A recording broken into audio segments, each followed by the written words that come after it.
सभी को हर हर महादेव, श्री शिवाय नमस्तुभ्यम। आइए जानते हैं माँ चंद्र घंटा के पूजा की विधि, महत्व और मंत्र। नवरात्रि के तीसरे दिन माँ चंद्र घंटा की पूजा महत्वपूर्ण है।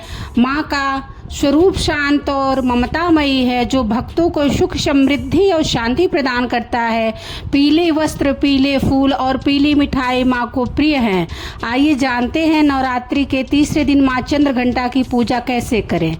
नवरात्रि के तीसरे दिन माँ चंद्र घंटा की पूजा की जाती है। देवी भागवत पुराण के अनुसार माँ चंद्र घंटा का रूप अत्यंत शांत, सौम्य और ममतामयी है, जो अपने भक्तों को सुख, समृद्धि और शांति प्रदान करता है। इस दिन विशेष पूजा करने से आत्मविश्वास में वृद्धि होती है, जीवन में खुशहाली आती है, सामाजिक प्रतिष्ठा भी बढ़ती है। पूजा के फलस्वरूप लोग आपको अधिक सम्मान देने लगते हैं। माँ चंद्र घंटा का यह रूप विशेष रूप से सरल और शांति से परिपूर्ण है।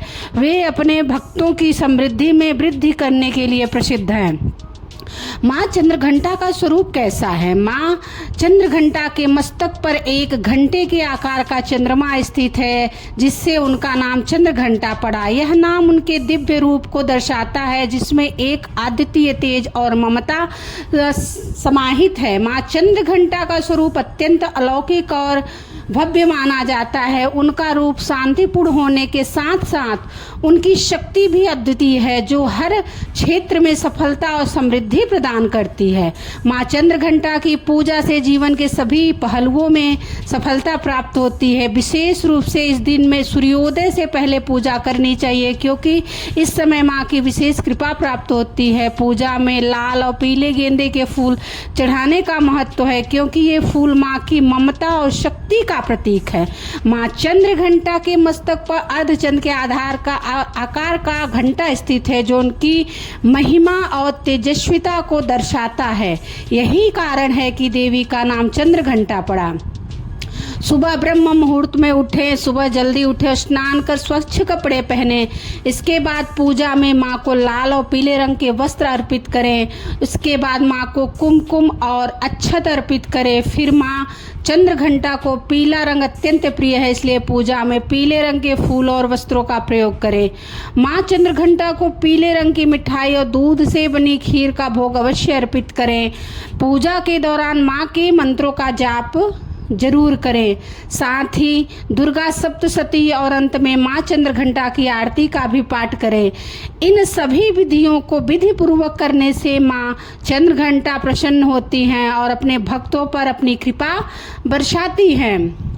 माता रानी का प्रिय भोग क्या है?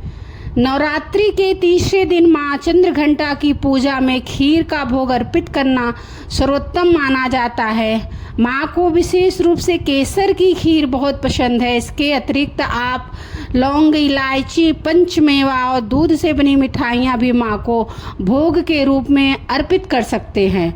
भोग में मिश्री जरूर रखें और साथ ही पेड़े भी चढ़ा सकते हैं। माता रानी के पूजा के मंत्र क्या हैं? ऐं श्रीं शक्तये नमः। या देवी सर्वभूतेषु माँ चंद्र घंटा रूपेण संस्था, नमस्तस्यै नमस्तस्यै नमस्तस्यै नमो नमः। आइए सुनते हैं माँ चंद्र घंटा की व्रत कथा।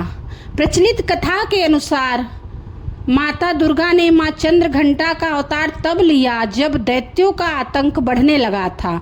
उस समय महिषासुर का देवताओं के साथ भयंकर युद्ध चल रहा था। महिषासुर का लक्ष्य देवराज इंद्र का सिंहासन प्राप्त करना था और वह स्वर्गलोक पर राज करने की इच्छा से युद्ध कर रहा था। जब देवताओं को उसकी इस मंशा का ज्ञान हुआ तो वे चिंतित हो गए और भगवान ब्रह्मा, विष्णु और महेश के पास गए। ब्रह्मा, विष्णु और महेश ने देवताओं की व्यथा सुनकर क्रोध प्रकट किया, जिससे उनके मुख से ऊर्जा निकली। इस ऊर्जा से एक देवी प्रकट हुई। भगवान शंकर ने उन्हें अपना त्रिशूल, भगवान विष्णु ने अपना चक्र, इंद्र ने घंटा, सूर्य ने तेज और तलवार तथा सिंह प्रदान किया। इसके पश्चात माँ चंद्र घंटा ने महिषासुर का वध कर देवताओं की रक्षा की। सभी को नवरात्रि की बहुत बहुत शुभकामनाएं। माता रानी आप सबको खुश रखे, आपके घर में खुशियां बनी रहें। हर हर महादेव, श्री शिवाय नमस्तुभ्यम। जय भोलेनाथ।